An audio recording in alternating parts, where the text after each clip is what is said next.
अस्सलाम वालेकुम। नया दौर के साथ मैं हूं सबियुल हसनैन। आज सुप्रीम कोर्ट में आदिल बाज़ई जो कि कोयटा की नशिस्त से जीते थे, उनके ख़िलाफ़ उनको डी सीट करने का इलेक्शन कमीशन ने नोटिफिकेशन जारी किया था, फ़ैसला जारी किया था। उसको सुप्रीम कोर्ट में 3 रुकनी बेंच ने सेट असाइड किया, कलअदम करार दिया और उनकी कौमी असम्बली की नशिस्त बहाल कर दी है। जस्टिस मंसूर अली शाह की सरबराही में 3 रुकनी बेंच था।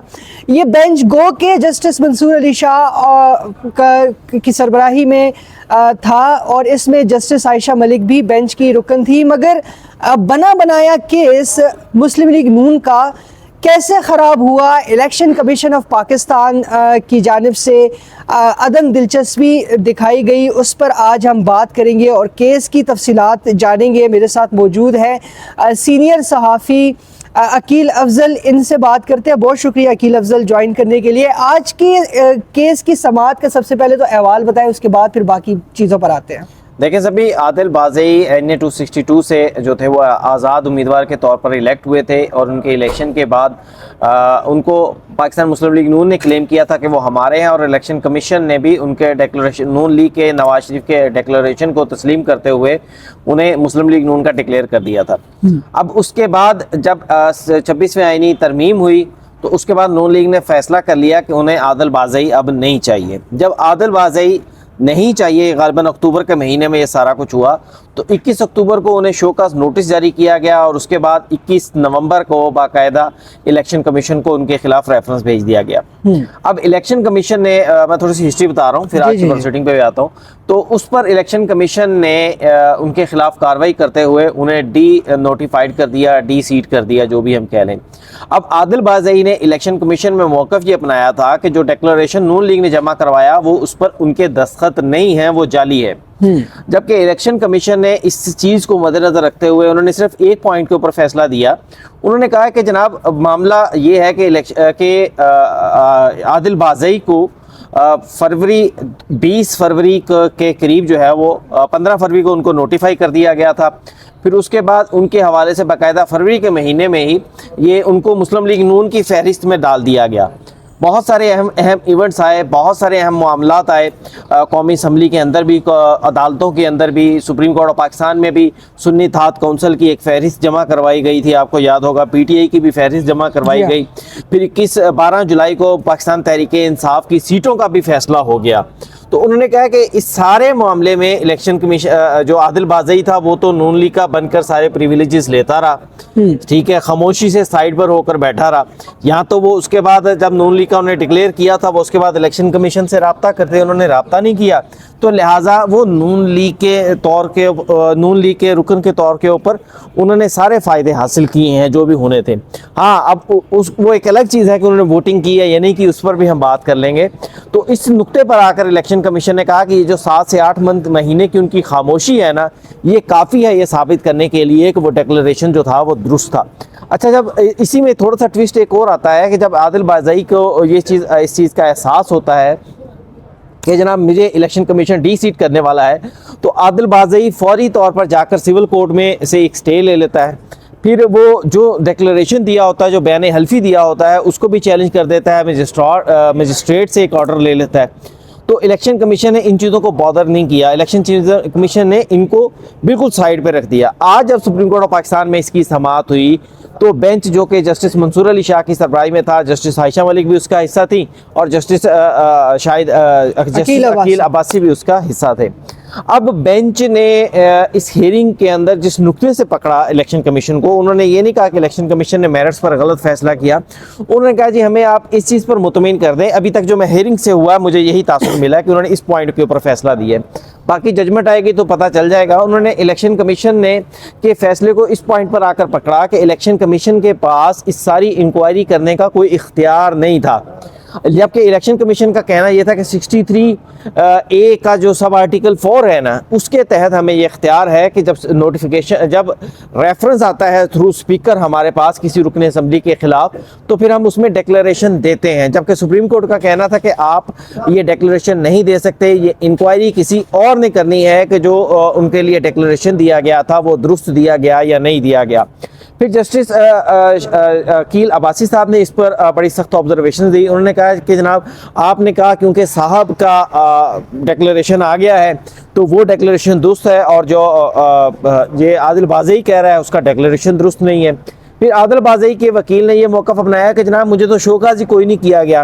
अच्छा, मैंने उस केस को सुनने के बाद मैंने ये अपना नेट पे सर्च किया आदिल बाज़ई के नोटिफिकेशन के हवाले से, तो उनका शोकाज़ तो वेब उस पर पड़ा हुआ है, सोशल मीडिया पे पड़ा हुआ है, नेट पे पड़ा हुआ है, आप शोकाज़ कहीं से भी देख लें। फिर उस पर कोर्ट में भी मुस्लिम लीग नून के या नवाज शरीफ के वकील ने कहा कि इसमें आपको ऐड कर दूं नाजरीन, 9 माह तक आदिल बाज़ई का नून लीग का जो नोटिफिकेशन है वो ऑफिशियल वेबसाइट पे मौजूद रहा है, इलेक्शन कमीशन की वेबसाइट पे मौजूद रहा है। अच्छा, अब उसके ऊपर हमारे अब बात कहीं और चल निकलेगी बहरहाल, लेकिन चलाते हैं इस बात को। उसके ऊपर हमारे जो दोस्त हैं ना, जो ज़रा इलेक्शन कमीशन को लताड़ना चाहते हैं, वो ये कह रहे हैं कि जनाब आदिल बाज़ई जो थे उन्होंने कभी भी नून लीग के किसी भी मौक़िफ़ के ऊपर उनको वोट नहीं दिया। आदिल बाज़ई कभी भी जो थे वो नून लीग के साथ हुकूमती बेंचेस पर नहीं बैठे। देखें सभी, इस पर बड़ी वाज़ेह चीज़ है जो मैं आपको बता दूं, हर एक्ट जो है ना रुकने असम्बली का, वो उसको डी सीट नहीं करता, वो उसको डिस्क्वालीफाई नहीं करता, हर एक्ट। मसलन मेरी अपने पार्टी के या किसी की भी अपने पार्टी के लीडर से अगर हेड से कोई झगड़ा हो जाता है, वो उनकी नशिस्तें छोड़कर अपोजिशन में चला जाए खुद अकेला, इसके ऊपर वो डी नोटिफाई नहीं होता। हो सकता है 2 दिन बाद उसको बनाकर वापस ले आया जाए। फिर इसी तरह किसी लेजिस्लेशन के ऊपर अगर वो हुकूमत के हक में बिल नहीं सपोर्ट नहीं करता, वोट नहीं करता है, एब्सटेन करता है, उस पर भी वो डी नोटिफाई नहीं होता, डिस्क्वालीफाई नहीं होता। इसको डी नोटिफाई और डिस्क्वालीफाई का जो है ना वो 3 चीज़ों पर होता है। वो प्राइम मिनिस्टर के लिए वोट ना करें, वो अमेंडमेंट के लिए वोट ना करे, और तीसरा जो चीज़ है कि वो मनी बिल के ऊपर वो वोट ना करे। अब जब ये 3 इवेंट्स हो गए, मनी बिल पर वोट नहीं किया आदिल बाज़ई ने, उन्होंने 26वीं अमेंडमेंट पर वोट नहीं किया, और प्राइम मिनिस्टर पर वोट उन्होंने पहले वोट ऑफ नो कॉन्फिडेंस उस पर, तो उस पर मुस्लिम लीग नून ने ये फैसला किया कि इनको कर दिया जाए। इसलिए ये कह देना कि जनाब उन्होंने नून लीग के इतने सारे बिल लाए हैं, कभी उनको सपोर्ट नहीं किया, वो अपोजिशन की सीटों पर बैठते थे, मेरे नज़दीक जस्टिफिकेशन दुरुस्त नहीं है।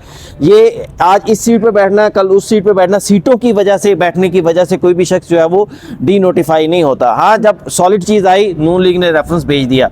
अच्छा, अब सुप्रीम कोर्ट ने जस्टिस अकील अब्बासी साहब ने, एक तो उन्होंने इलेक्शन कमीशन को बड़ा आड़े हाथों लिया, जस्टिस आयशा मलिक ने इलेक्शन कमीशन को सही लताड़ा है। इसमें एक बड़ा इंपॉर्टेंट पॉइंट है कि आदिल बाज़ई ने क्वेटा की किसी सिविल कोर्ट से जाके स्टे ले लिया इलेक्शन कमीशन की प्रोसीडिंग के, तो वो उस पे आज 3 रुकनी बेंच का क्या कहना था? देखें, 3 रुकनी बेंच ने तो बड़ा मैं कह रहा हूँ ना आड़े हाथों लिया।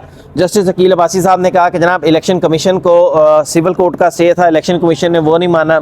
फिर उन्होंने कहा कि मजिस्ट्रेट की कोई इंक्वायरी थी उस क्या कहते हैं उसको, बयान हल्फी के हवाले से, वो इलेक्शन कमीशन ने मानी। तो इलेक्शन कमीशन ने बड़ा तौहीन अमेज जो रवैया है वो इन कोर्ट्स के साथ अपनाया है। अब जस्टिस आयशा मलिक उससे भी आगे चली गई।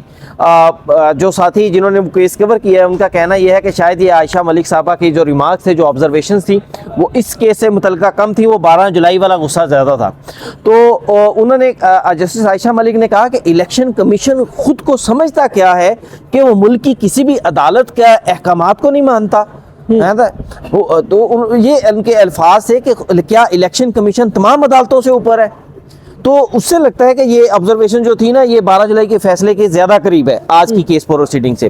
फिर जस्टिस मंसूर अली शाह, जो कि हमेशा आईनी बेंच के हवाले से कोई ना कोई जो है वो नुक्ता पॉइंट मारते हैं, आज 26वीं तरमीम का गुस्सा आज भी हमें नजर आया। जस्टिस मंसूर अली शाह ने इस मुकदमे की समाअत के दौरान जब जस्टिस आयशा मलिक बार बार ऑब्जर्वेशन दे रही थी, तो जस्टिस मंसूर अली शाह ने उनकी तरफ इशारा करता हुआ कहा कि my lord lady has 2 caps as she is also a member of the constitutional bench. अच्छा, ठीक है, उस पर यानी कि वो आईनी बेंच भी तस्वुर किया जा सकता है। वो उनका कहना मतलब ये था कि इनके सवाल को डबल अहमियत दें, ठीक जो है। ये ऑब्जर्वेशन दे रही है डबल अहमियत दें, ये गैर आईनी बेंच का भी हिस्सा है और आईनी बेंच का भी हिस्सा है। अच्छा। तो उस पर जो था वो जस्टिस आयशा मलिक मुस्कुराई भी, उन्होंने फौरी तौर पर कहा कि नहीं, अभी मेरा आईनी बेंच वाला जो होता है ना उसको साइड में रख दें आप, और आप इसी बेंच के हवाले से बात करें।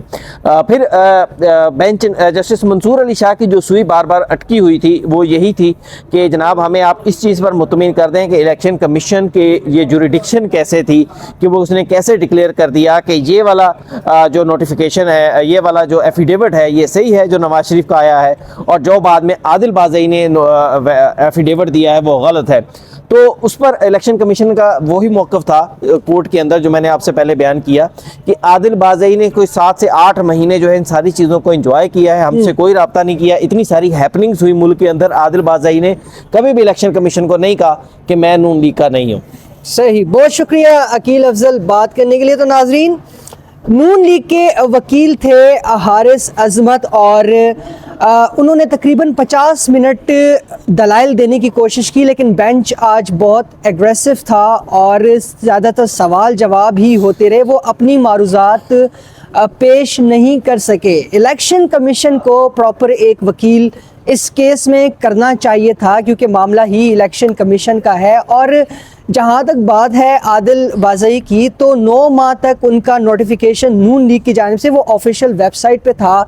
फिर उसके बाद जब पार्टी हेड, नून लीग के पार्टी हेड ने रेफरेंस भेजा स्पीकर के ज़रिए, तो ये तमाम तर जितने भी प्रोसेस है ये आइन में मौजूद है और बिल्कुल एक आइनी तरीके से उनको डिसीट किया गया था।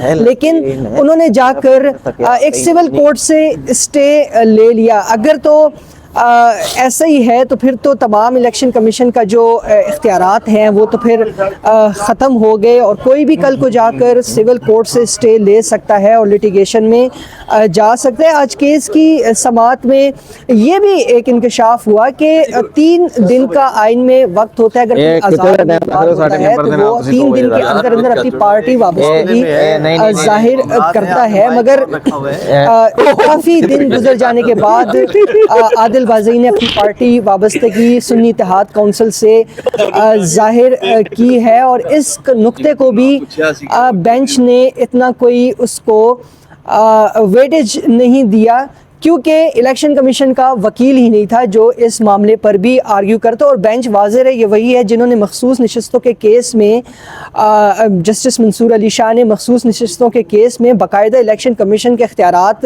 एज्यूम करके दोबारा से शेड्यूल एक जारी किया था। तो बहरहाल अगर तो ऐसे ही है तो फिर तो इलेक्शन कमीशन के इख्तियारात ख़त्म हो जाएंगे, इलेक्शन ट्रिब्यूनल के जो भी इख्तियारात जो हैं वो ख़त्म हो जाते हैं। आप किसी भी सिविल कोर्ट से जाकर स्टे ले लें और फिर मामला चलता रहेगा। लेकिन अब चूँकि यहाँ पर मामला था इलेक्शन कमीशन के इख्तियार का और सिविल कोर्ट से स्टे के बाद के जो मामलात हैं ये टोटल इसको हम कह सकते हैं ये आइनी तशरीह का मामला था। इस मामले को आइनी बेंच के सामने जाना चाहिए था। ये रजिस्ट्रार को ये चीज़ देखनी चाहिए थी कि इस केस में ये सिर्फ डिसीट करने का मामला नहीं है, इसमें तो आइनी तशरीह का मामला है, लिहाजा इसको आइनी बेंच के सामने लगना चाहिए। लेकिन 3 रुकनी बेंच के सामने ये केस लगा और नून लीग का बना बनाया केस जो है वो सुन्नी इत्तेहाद काउंसिल के या PTI के हक़ में चला गया। इसी तरह के फ़ैसलों की वजह से ही 26वीं आइनी तरमीम की ज़रूरत पड़ी थी। फिलहाल के लिए इतना ही। अल्लाह हाफ़िज़।